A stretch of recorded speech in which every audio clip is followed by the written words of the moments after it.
오늘은 가나안에 이르는 것을 가로막는 것들이란 제목으로 은혜 한인교회 김광신 목사님의 설교를 시청하시겠습니다.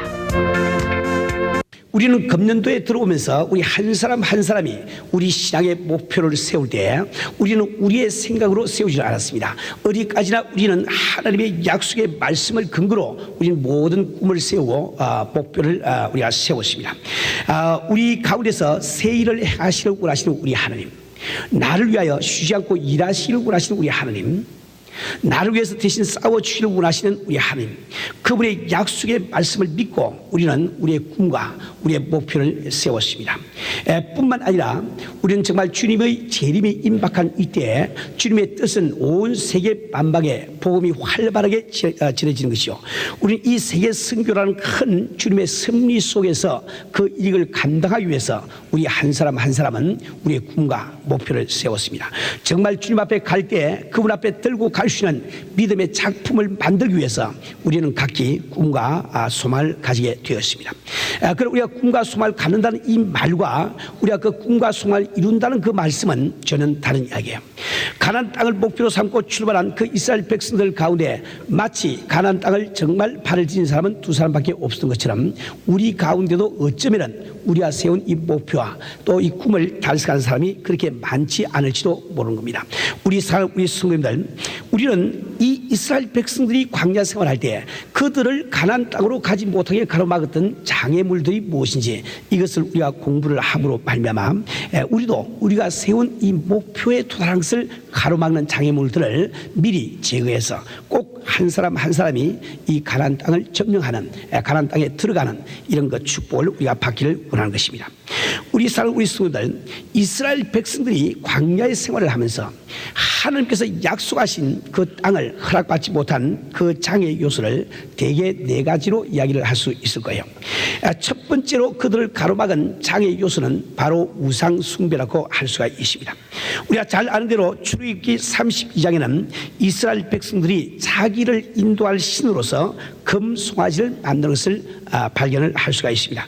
모세가 하나님의 계명을 받기 위해서 시내산에 올라간 다음에 여러 날 동안 소식이 없습니다.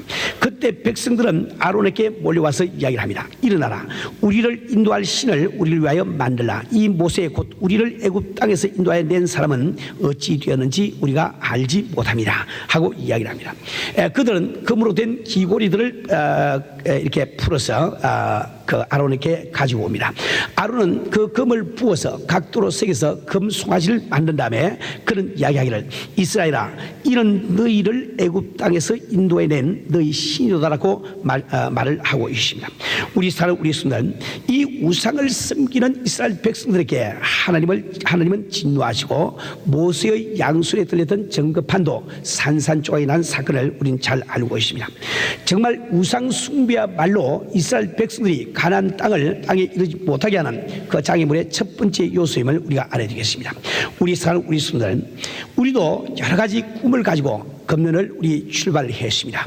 정말 영적인 꿈, 또 교회 사역적인 우리 꿈, 우리 또 가정의 꿈, 자녀 교육의 꿈, 건강의 꿈, 우리 사업의 꿈, 우리는 각자가 여러 가지 참 가야 될 그 가나안 복지를 설정하고 우리는 1990년도 이 새해를 맞이했습니다. 그러나 우리가 만약에 이 노정 가운데서 우상 숭배를 하게 되면 우리도 역시 가나안 땅에 가는 그 길이 막히는 것을 잘 알아야 될 것입니다. 우상 숭배란 과연 무엇일까요? 금 송아지를 만들어 놓고 그 앞에 절하는 것만이 우상 숭배겠습니까? 불상을 만들어 놓고 그 앞에 절하는 그것만이 우상 숭배겠습니까? 그렇지가 않습니다. 우상 숭배란 다른 것이 아니라 하나님 이외의 것이 나를 도울 줄로 착각을 하고 그 하나님 이외의 것을 하나님보다 더 의지하고 우리 할 때 그것을 바로 이 성경 말씀은 우상 숭배라고 말씀을 하고 있는 겁니다. 우리 성도들, 우리는 하나님만이 유일한 우리의 미천이요, 하나님만이 우리의 능력임을 우리가 알고 있어요. 그런데 우리도 알지 못하는 가운데 우리는 세상 것을 의지할 때가 참 많이 있습니다. 세상 사람들은 왜 세상 것들을 구하면서 자기의 시간과 재능들을 다 낭비를 하고 있습니까? 왜 세상 사람들은 세이빙 어카운트에 돈을 10만 불이라도 모아놓기를 원하고 있습니까? 왜 세상 사람들은 한 채의 큰 집이라도 장만해서 살기를 원하고 있습니까? 왜 사람들은 많은 지식을 습득하기를 원하고 있습니까? 왜 세상 사람들은 정말 큰 회사라도 하나 꾸미기를 원하고 있습니까? 왜 세상 사람들은 이 사회에서 높은 자리를 차지하려고 애를 쓰고 있을까요? 여러 가지 원인이 있겠지만 그들의 근본적인 목적은 내가 만약에 위험한 곳에 도달했을 때 그것들이 마치 나를 구해주지 않을까, 나를 도와주지 않을까, 우리는 그렇게 생각하면서 그것을 구하고 있습니다. 우리 우리는 정말 그런 것들이 내가 위험한 경지에 도달했을 때 조금도 나를 도와주지 못함을 잘 알고 있습니다. 정말 내 사랑하는 자녀가 죽어갈 때 그런 것들이 그 자녀의 생명을 단 1초도 연장시키지 못하는 것을 우리가 잘 알고 있습니다. 나의 생명의 진액이 다해갈 때 그런 것이 아무리 많이 있다 할지라도 내 생명을 단 1분도 더 지탱해 주지 못하는 것을 우리는 잘 알고 있습니다. 어떤 부인이 부자들이 많이 살기로 유명한 테네시 내슈윌이라는 곳에 꿈에 그리던 큰 저택을, 호화스러운 저택을 짓기 시작했다고 합니다. 인류 설계사의 설계를 따라서 넓은 대지에 커다란 저택이 그 모습을 갖추어가기 시작을 합니다. 내부뿐만 아니라 그 외부도 참 아름다운 여러 가지 재료로서 아름답게 꾸몄다고 이야기를 합니다. 집이 거의 다 완성되어 갔을 때 이 부인은 외국에서 아주 고급 가구를 들여놓고 또 아름다운 그림과 장식품으로 모든 방을 채우기를 시작했습니다. 정원도 넓고 시원하게 설계를 하고 또 시공도 다 마쳤습니다. 이제 드디어 며칠만 있으면 모든 일이 다 끝나서 이제 그 집으로 옮겨 들어갈 수 있는 이런 날이 왔습니다. 그런 여러 친지들에게 참 집에 들어가는 그날을 축하해달라고 그 초청장을 많이 보냈습니다. 근데 갑자기 몸이 불편해서 병원을 가게 됐어요. 병원을 가게 된 그 부인이 수술을 받았을 때 급성암으로 말미암아 도무지 생명을 건질 수 없다는 진단을 받았습니다. 정말 꿈에 그리던 그 집을 거의 다 완성을 해놓고 그 집에 들어가서 하룻밤도 자보지 못하는 이 부인은 너무너무 안타까운 나머지 그 참 어색해 몸부림을 치면서 내게 한 달만이라도 그 집에 들어가서 살 수 있는 기회를 허락해달라고 액을 복구를 했습니다. 그러나 의사들 무슨 소용이 있습니까? 그분은 참 사흘 후에 병원에서 생명이 떠났다고 그런 이야기를 들은 적이 있습니다. 우리 성도들, 올바른 신앙이란 무엇입니까? 내가 속고 있는 것에서 깨우치는 것이 올바른 신앙이에요.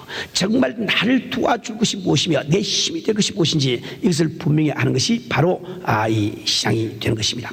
우리 성도들, 우리는 금년도에 이뤄야 할 많은 가난 복지를 가지고 있습니다. 이 복지에 이르기 위해서, 이 목표를 이루기 위해서는 때로는 자금도 필요하겠지요. 경험도 필요할 거예요. 또 선배들의 조언도 필요할 것입니다. 세상 지혜도 필요합니다. 사람들의 도움도 필요하며 자신의 노력도 필요할 거예요.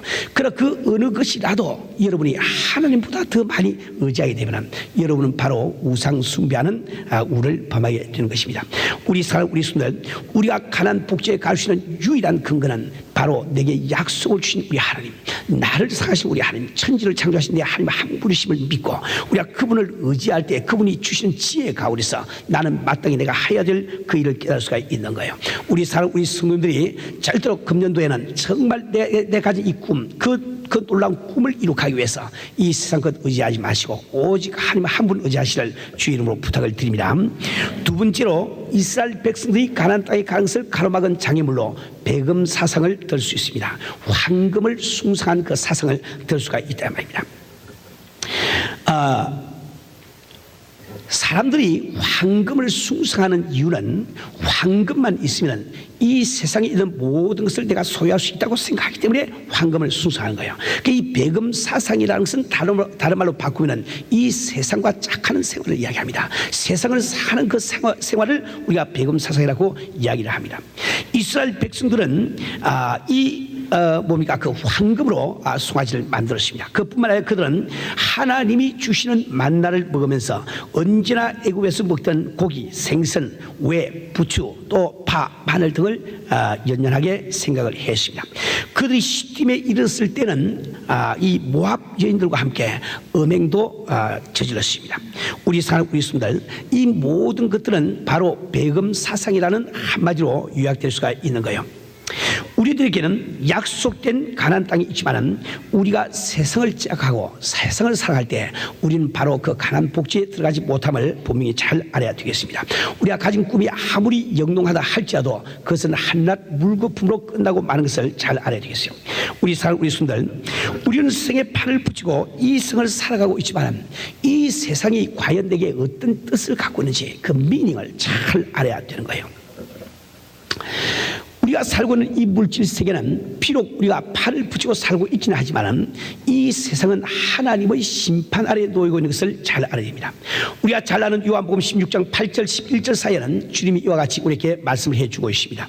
그가 와서 죄에 대하여 의에 대하여 심판에 대하여 세상을 책망하시라. 죄에 대하여 함은 저희가 나를 믿지 아니하며 의에 대하여 함은 내가 아버지께로 가니 너희가 다시 나를 보지 못하며 심판에 대하여 함은 이 세상 임금이 심판을 받았습니다. 무슨 뜻입니까? 우리 손들, 성령께서 이 세상에 오시면 우리 세상 사람들의 마음을 나무라서 책망하셔서 깨닫게 해주시다, 이런 뜻입니다. 무엇을 깨닫게 해주는가? 무엇이 참으로 죄인지, 무엇이 참으로 의인지, 무엇이 참으로 심판인지 이것을 우리에게 깨우쳐 주신다는 거예요. 그런데 그 깨우치는 내용이 무엇인가 하니까 죄란 바로 예수를 믿지 아니하는 그것이 죄라는 것을 이 성령께서 우리 마음속에 깨닫게 해주신다는 거예요. 그 뜻은 무슨 뜻일까요? 죄라는 것이 우리에게 가지고 있는 의미가 무엇입니까? 그것은 우리를 영멸시킨다는 거예요. 우리를 멸망시킨다는 것이 죄가 가지고 있는 뜻입니다. 그런데 우리 주님께서는 2000년 전에 이 땅에 오셔서 우리 죄를 대신 짊어지시고 그분은 십자가에 달려서 우리가 받을 벌을 다 받아주시단 말이에요. 그렇기 때문에 이 십자가 사건 이유는 내가 지은 그 죄 때문에 영멸받은 사람이 아무도 없습니다. 오직 예수께서 나를 위해서 십자가에 달리시고 피 흘려주신 그 공로를 믿지 않기 때문에 우리가 영멸할 수밖에 없는 거죠. 이제 참 이 십자가 사건 다음에는 우리 주님의 그 놀라운 십자가 사건 다음에는 죄는 바로 딴 것이 아니요 예수를 믿지 아니하는 그것이 바로 죄라는 거예요. 이것을 어떻게 세상 지혜로 우리가 깨달을 수가 있겠습니까? 그러나 성령님께서 이 세상에 오시면 그분께서 우리의 마음을 책망하셔서 깨닫게 해주신다고 말씀하고 계십니다. 우리에게는 얼마나 쉬운 논리입니까? 우리에게는 얼마나 쉬운 이야기입니까? 참 우리 주님께서 십자가를 지시고 참 십자가를 지시고 세상 죄를 다 사해 주신데 이제 그것을 믿지 아니한 것이 죄라는 걸 우리는 너무나 참 수월하고 자연스러운 이론이다 말이에요. 그러나 이것이 우리 힘으로 깨닫게 된 것이 아닙니다. 바로 성령님께서 우리 마음속에 계셔서 그분께서 우리에게 깨닫게 해주시기 때문에 우리는 그걸 쉽게 알고 있다 말이에요. 성령의 능력을 의지하지 않고 이 진리를 깨달을 자는 한 사람도 없는 것을 이 성경은 이야기를 하고 있습니다. 그런데 의에 대하려고 하는 것은 내가 아버지께로 가니 너희가 나를 다시 보지 못하며 그 뜻은 뭘까요? 의라는 것은 우리에게 무슨 의미를 갖고 있습니까? 의라는 것은 내가 의롭기만 하다면 거룩하신 하나님이 계신 그 천국에 내 실력으로 들어갈 수 있다는 그 뜻을 갖고 있는 거예요. 우리가 의라고 할 때 그 의는 나를 천국으로 데리고 갈 수 있다는 그 뜻을 가지고 있는 겁니다. 그런데 우리 모든 사람들은 죄인이기 때문에 그 의를 가질 수가 없다 말이에요. 우리가 아무리 의롭기 위해서 노력한다 할지라도 산에 들어가서 수양을 하고 참 도둑군자가 되기 위해서 우리가 일을 하고 많은 성경 지식을 많이 안다 할지라도 죄인된 내가 의인이 될 수는 없는 거예요. 그런데 우리 주께서 말씀하시기를 내가 아버지께로 가니 너희가 다시는 나를 보지 못하며 그 예수님께서는 제자들 보는 눈앞에서 그대로 하늘에 들려 올라갈 것을 말씀하고 계십니다. 그분이 올라간 다음에는 그분의 흔적을 그분의 모습을 다시 땅에서 발견할 수 없음을 이야기를 하고 있단 말이에요. 그분의 모습을 이 땅에서 다시 볼 수 없다는 그 말씀은 우리 예수님은 자기 실력으로 하늘나라에 그대로 올라가 버렸단 말이에요. 이것은 무엇을 뜻합니까? 그분 한 분만이 의롭다는 것을 뜻한다 말이에요. 의로우신 그분이 십자가를 지고 돌아가셨으니 그분이 지신 십자가는 바로 우리의 죄가 아닌가. 우리의 죄를 그분께서 십자가에서 다 해결해 주시기 때문에 이제 예수의 의를 내 의로 삼는 그것만이 유일한 의가 된다. 이것을 성령님께서 우리에게 알려주신다는 거예요. 이것은 세상 사람이 도무지 깨닫지 못하는 알 수 없는 논리입니다. 우리는 너무나 쉽게 알고 있지만 이것이 바로 성령님의 크신 은혜인 줄 아시기를 바랍니다.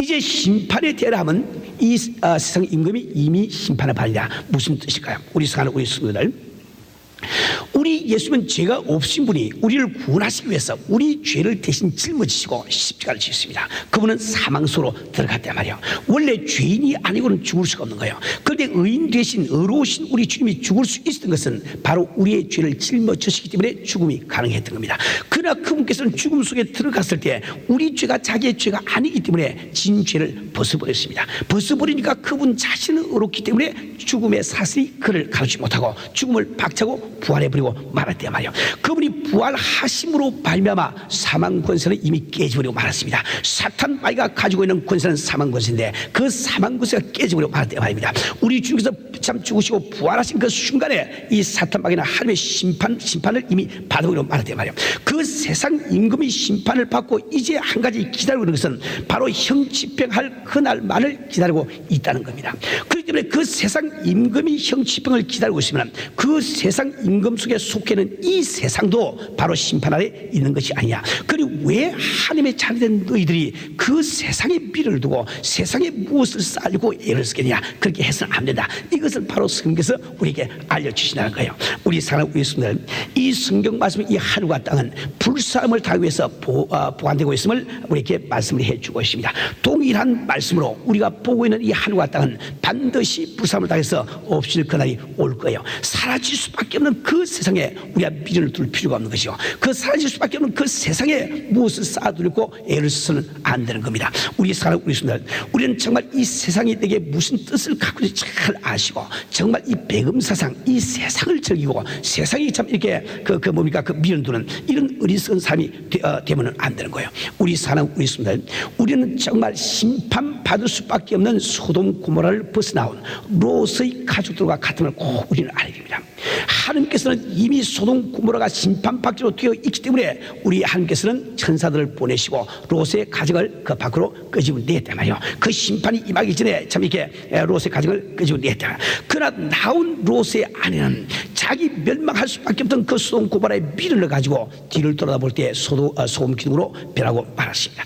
우리 사랑 우리 손들, 우리 가운데 혹시라도 예수 믿고 하나님의 자녀가 된 다음에 옛날에 세상에서 즐기던 그 연락이 그리워서 다시 그 연락으로 돌아가서 참 이렇게 남몰래 그 연락을 즐기고 있는 사람이 있지는 않으십니까? 내가 예수 믿고 담배를 다 끊어댔는데 이제 남몰래 담배를 한 대 피우시는 그런 분이 혹시 여러분 가운데 계시지 않습니까? 나는 예수 믿고 술을 다 끊는데 이제 맥주 한 잔 두 잔을 남모르게 마시는 이런 성들이 있지는 않습니까? 정말 담배 한 대 피우면서 얻는 쾌감, 맥주 한 잔 마시면서 얻는 쾌감, 그것이 얼마나 큰 것입니까? 정말 그것 때문에 우리 하나님 앞에 세운 이 목표를 잃어버린다 하면, 내 그 가나안 땅을 잃어버린다 하면 그처럼 어리석은 사람이 없을 겁니다. 우리 사람, 우리 성도들, 우리는 세상의 미련을 두고서는 안 돼요. 우리는 정말 이 세상의 뜻을 잘 알아야 됩니다. 이 세상은 우리에게 어떤 뜻을 갖고 있습니까? 이것은 우리의 일터에 불과하다 말이에요. 우리는 정말 그리스도의 사실로서 열심히 일하다가 언젠가 우리 아버지께서 나를 부르시는 그날 나는 할렐루야 찬송을 부르면서 아버지 앞에 가야 되지 않습니까? 이 세상에 미련 두고 이 세상을 살아가면 우리처럼 의사는 썩은 사람이 없는 거예요. 정말 우리 주님께서는 우리에게 정말 가난 복지를 약속하시고 그분 우리의 꿈을 이루게 해주시고 우리 포부를 다 이루어주실 능력을 갖고 계시지만 우리가 이 세상을 짝하고 세상을 즐길 때 우리 주님은 손을 떼고 마시는 이 사실을 꼭 깨달으시길 바랍니다. 우리 사랑 우리 손들, 이제 세 번째로 이스라엘 백성들이 가나안 땅에 이런 것을 가로막은 장애물은 무엇일까요? 그것은 바로 불평불만이었습니다. 이스라엘 백성들은 애굽을 나오자마자 불평불만을 시작합니다. 출애굽기 14장에 보면은 그들이 홍해를 건너기 직전에 이미 바로의 군대들이 자기 뒤를 쫓아왔을 때 그 모세를 향해서 불평불만을 늘어놓은 것을 보게 됩니다. 출애굽기 15장에 가보면은 홍해를 가르고 바다를 육지처럼 건너 나온 그 이스라엘 백성들이 그 하나님의 은총을 찬양하고 노래하던 그 백성들이 사흘이 되지 못해서 마실 물 때문에 하나님을 원망하는 기록을 우리는 발견을 하게 되는 거예요. 우리 사랑 우리 손들, 이 이스라엘 백성들은 끊임없이 그들이 먹을 음식 때문에 마실 물 때문에 또 험난한 길 때문에 혹은 또 모세의 군의 때문에 그런 참 이렇게 모세에게 불평불만을 늘어놓았던 것입니다. 그들이 불평불만을 할 때마다 그들을 그 길로 인도하신 하나님에게 불평불만함을 우리는 꼭 알아야 된다 말입니다. 우리 사는 우리 성도님들, 우리도 어려운 환경, 어려운 역경에 처할 수가 많이 있습니다. 그러나 불평불만은 우리에게 아무런 도움이 되지가 않습니다. 우리 지난주에 우리는 하나님께서는 바로 변화받은 사람을 쓰신다, 이런 사실을 우리가 배웠습니다. 아무리 재능이 많고 아무리 지식이 많다 할지라도 하나님의 손으로 변화받지 아니한 사람은 절대로 주님 앞에 쓰일 수가 없습니다. 세상을 한번 바라보세요. 미국 대통령까지 되신 분, 한국 대통령까지 되신 분, 아주 장군이 되신 분, 재벌이 되신 분, 얼마든지 유능한 분 많이 있습니다. 우리보다 더 똑똑하고 제가 많은 분 많이 있지만 그들이 변화되기 전에는 하나님 앞에 쓰임을 받을 수가 없어요. 그러나 베드로처럼 무식한 어부지만 하나님의 손에 변화만 되고 나면 3,000명, 5,000명을 참 회개시키는 큰 역사를 일으키는 기둥감이 될 수가 있단 말이에요. 우리 하나님께서는 바로 우리 한 사람 한 사람을 택하시고 우리를 변화시키기를 원하신 거예요. 우리를 택하신 다음에 그대로 속에 두기를 원하신 것이 아니고 우리를 표든지 변화시켜서 그분의 일구도로 쓰기를 원하십니다. 큰 기둥감들이 되기를 원해요. 위대한 인생을 살기를 원합니다. 창조적인 인생을 살기를 원하고 계시단 말이에요. 그분께서는 절대로 우리를 변화시키지 않은 그분의 노력을 포기하지 않습니다. 내가 주님의 나라에 가는 그날까지 그분은 나를 변화시켜서 내게 복 주시기를 원하시는 그 마음을 포기하지 않단 말이에요.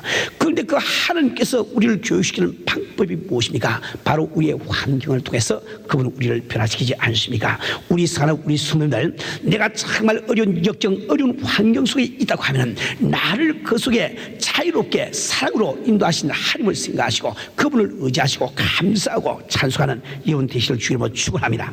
우리 사람, 우리 성도들, 우리 주님께서 이스라엘 백성들을 그 광야로 걷게 하신 것은 뜻없이 하신 것이 아닙니다. 하나님이 부득이 하셔서 그렇게 하신 것이 아닙니다. 힘이 없어 그렇게 하신 것이 아니야 말이에요. 왜 하나님은 이스라엘 백성을, 그 사람 자기의 백성을 그 광야의 길을 걷게 했는고, 이 신명기 8장에 보면은 이렇게 기록을 하고 있죠. 신명기 8장 12절부터 16절 말씀에 보면은 내가 먹어서 배불리고 아름다운 집을 짓고 거하게 되며 또 내 우양이 번성하며 내 은금이 정식되며 내 소유가 다 풍부하게 될 때에 두렵건대 내 마음이 교만하여 내 하나님 여호와를 잊어버릴까 하노라. 여호와는 너를 애굽 땅 종되었던 집에서 이끌어내시고 너를 인도하여 그 광대하고 위험한 광야 곧 불뱀과 정갈이 있고 물이 없는 간조한 땅을 지나게 하시며 또 너를 위하여 물을 굳은 반석에서 내시며 내 열조도 알지 못한 만나를 광야에서 내게 먹이셨나니 이는 다 너를 낮추시며 너를 시험하사 마침내 내게 복을 주려 하심이니라. 우리 하나님께서 오직 이스라엘 백성에게 복을 주시기 위해서 그분께서는 그 간주한 땅을, 정말 불뱀이 있는 그 사막길을, 참 이게 광야길을 이스라엘 백성으로 하여금 걷게 하시다 말입니다. 왜 그럴까요? 우리가 세상에서 바란 것을 아무리 많이 갖는다 할지라도 내 마음이 하나님을 떠나버리면 소용이 없는 거예요. 내 영원한 시간 동안 주님과 더불어 영원히 살아야 되는 그 현실이 내 앞에 있는데 내가 아무리 많은 것을 가졌다 할지라도 주님을 잊어버리면 내게 아무 소용이 없는 거예요. 우리 하나님께서 내게 참된 복을 주시기 위해서 이 참 세상에서 내가 꿈꾸고 있는 이 보부, 내가 지금 바로 있는 가난 복지에 이르기 전에 반드시 나를 낮추어서 내가 오직 하나님만을 의지하고 그분 앞에 겸손히 엎드리는 것을 배우게 하기를 원하신단 말이에요. 그것만이 참된 복을 우리에게 줄 수 있는 유일한 길이기 때문에 그분은 참 안타깝지만 마음을 아파하시면서도 이스라엘 백성을 그 사막길로 걷게 하시다 말입니다. 우리 사람, 우리 순들, 우리 하나님은 이 시간도 우리를 사랑하고 계세요. 그분께서 우리를 사랑해서 복을 주기 원하시기 때문에 우리에게 어려운 환경도 때로 허락을 하십니다. 어려운 역경도 우리에게 허락을 하신 거예요. 그 가운데서 정말 나의 참 능력의 한계를 깨닫고 나를 창조하신 하나님 앞에 겸손히 엎드리게 하기를 원한단 말이야. 그 엎드려진 겸손한 그릇 속에 주께서 마음껏 축복을 담아주시기 위해서 그분은 그렇게 하고 계시냐 말입니다. 우리 하나님께서는 정말 그 모든 이렇게 복을 주시기 전에 그 인간을 사랑하신다고 하면 반드시 광야의 길을 걷게 하실 것을 우리는 알게 됩니다. 정말 요셉을 참 애굽의 총리 대신으로 삼기 전에 그를 참 이렇게 종으로 팔리게 하게 하죠. 그 보디발의 아내 모함으로 감옥에 들어가게 하지를 않습니까? 모세를 들어서 쓰시기 전에 우리 참 주님께서는 그를 미디안 광야 40년 생활을 맛보게 하지 않습니까? 정말 이 바울을 들어서 쓰기 전에 아라비아 3년의 생활을 걷게 하지 아니야 말이야. 이 다윗 왕을 들어서 쓰기 전에 그가 사울에게 쫓겨다니는 이 환경을 그에게 허락하지 않습니까? 그 모든 것에 우리 주님의 선하신 손길이 있는 것을 우리는 알아야 되는 겁니다. 우리 사랑, 우리 성도들, 오늘 여러분이 정말 견딜 수 있는 어려운 역경을 당하고 있습니까? 어려운 환경을 당하고 있습니까? 가정 문제가 있습니까? 사업 문제가 있습니까? 건강의 문제가 있습니까? 바로 오늘 당신을 사랑하는 우리 주님께서 당신에게 복 주시기 위해서 지금 이 시간 당신을 변화시키기를 원하심을 꼭 알아야 됩니다. 이것을 우리가 알기 때문에 우리는 어떤 역경, 어떤 환경에 들어간다 할지라도 우리는 오직 주를 감사하며 주 앞에 찬양을 드리면서 범사에 감사를 할 수가 있는 것이죠. 우리 사랑하는 우리 성도들, 정말 우리 주님께서는 자유롭게 우리 한 사람 한 사람을 친히 모든 것을 아시고 내게 필요한 환경 속에 조심스럽게 나를 넣어주시는 그 참 이 주님을 우리는 바라봐야 됩니다. 정말 조심스럽게 그 환경 속에 넣은